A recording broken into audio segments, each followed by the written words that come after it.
Hello guys, question number 15 देखते हैं। देखो भाई, the two converging lenses of unequal focal lengths can be used to reduce the aperture of a parallel beam of light without losing the energy of the light। Aperture of the light क्या होता है? एक मान लो parallel beam आ रही है ऐसी, ठीक है, तो ये जो डिस्टेंस होती है उसको अपन बोलते हैं अपर्चर, ठीक है। और एक बीम ऐसी आ रही है जो कि मतलब बहुत सारी रेस है, मैं लास्ट क्लास की रेस को बनाया हूँ, है ना। एक बीम आ रही है पैरेलल बीम ऑफ लाइट, तो उसकी अपर्चर इसको बोलते हैं, ठीक है। और ज़्यादा अपर्चर की लाइट बीम ये हो जाएगी, ठीक है। तो साफ साफ दिख रहा होगा आपको कि इसका अपर्चर ज़्यादा है, ठीक है। अब सवाल में बोला है कि एक पैरेलल बीम ऑफ लाइट है जिसको दो कन्वर्जिंग लेंस का इस्तेमाल करके हम उसके अपर्चर को छोटा कर सकते हैं विदाउट डिक्रीजिंग द इंटेंसिटी। तो describe how the converging lenses should be placed to do this, ठीक है। तो दो कन्वर्जिंग लेंस जिनकी फोकल अलग अलग है, फोकल लेंथ अलग अलग है, उन कन्वर्जिंग लेंसेज को यूज़ करके हमें ये करना है कि एक पैरेलल बीम ऑफ लाइट को के अपर्चर को कम कर देना है विदाउट रिड्यूसिंग द इंटेंसिटी। तो देखो भाई, मान लेते हैं कि एक लेंस ऐसे रख दिया अपन, ये कन्वर्जिंग लेंस दिख रहा है आपको, है ना भाई, ये इसकी एक्सिस।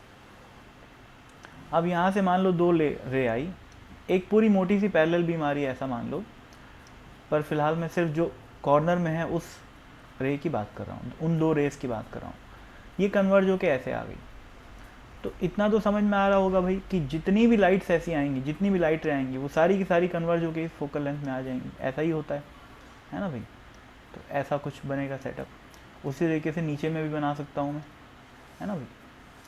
तो मेरा कहने का ये मतलब है कि सारी की सारी लाइट की जो एनर्जी है वो इस पॉइंट पे फोकस हो गई, ठीक है। अब मैं क्या करूँगा, अब ध्यान से देखना, एक लेंस और बना दूंगा सामने में, कन्वर्जिंग लेंस।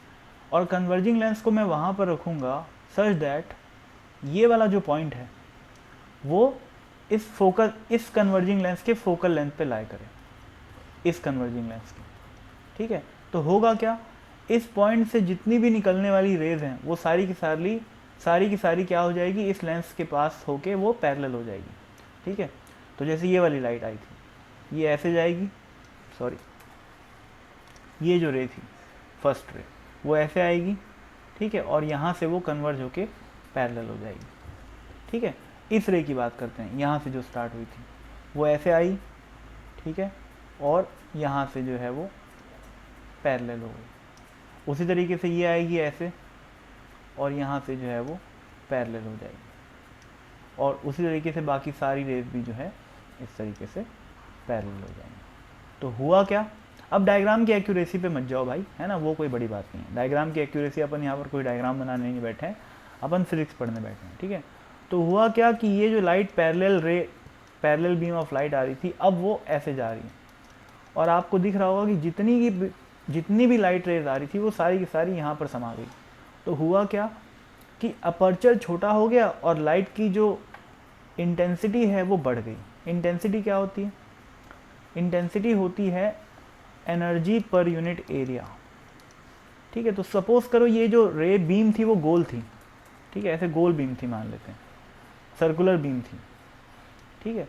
तो ये सर्कल का एरिया मान लेते हैं A1 था, और अब वो बीम इस सर्कल में समा गई, ठीक है ना भाई। सिलेंड्रिकल शेप की बीम बनेगी ना भाई, तो सिलेंड्रिकल शेप का एक क्रॉस सेक्शनल एरिया होगा, ठीक है। और ये एरिया A2 है, तो साफ साफ दिख रहा है एरिया A1 जो है वो एरिया A2 से बड़ा है, लेकिन सारी की सारी एनर्जी कंजर्व्ड है, क्योंकि हम अज्यूम कर रहे हैं कि आइडियल केस में कोई भी लेंस में लॉस नहीं हो रहा है, ठीक है। तो क्या हुआ कि पूरी की पूरी एनर्जी इसमें समा गई, तो एनर्जी उतनी ही हुई, लेकिन एरिया क्या हो गया, छोटा हो गया। ये अगर एरिया छोटा हो गया तो ओवरऑल इंटेंसिटी क्या हो जाएगी, बढ़ जाएगी।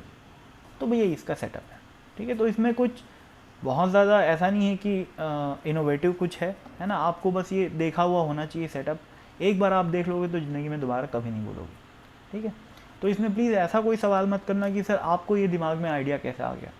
तो ये आइडिया ऐसे आता है कि एक्सपीरियंस के साथ आता है, ठीक है। जैसे जैसे आप इस चैप्टर में आगे बढ़ते जाओगे अपने आप आपको जो है चीज़ें दिमाग में आती जाएगी। और चूँकि हम लोग कई दिन से पढ़ा रहे हैं, ठीक है, माइक्रोस्कोप वगैरह में भी इस टाइप का लेंस का सेटअप अपन देखते हैं, कंपाउंड माइक्रोस्कोप वगैरह में। तो इस वजह से ये जो बात है वो हम लोग को सीधा जो है समझ में आ जाती है, हाँ भाई ऐसा सेटअप होना चाहिए। ठीक है, तो क्यों मैं सॉल्व कर पाया और क्यों आप नहीं सॉल्व कर पाए, ये आपको धीरे धीरे अपने आप समझ में आ जाएगा जब आप चैप्टर में आगे बढ़ोगे। ठीक है, और ये काफ़ी अच्छा सवाल माना जाएगा। ठीक है, क्योंकि हो सकता है फर्स्ट टाइम अगर कोई बना रहा है तो उसको दिक्कत हो, है ना। तो thank you so much for watching this video and listening to me. Keep watching these videos and keep solving SC Verma. Thank you so much.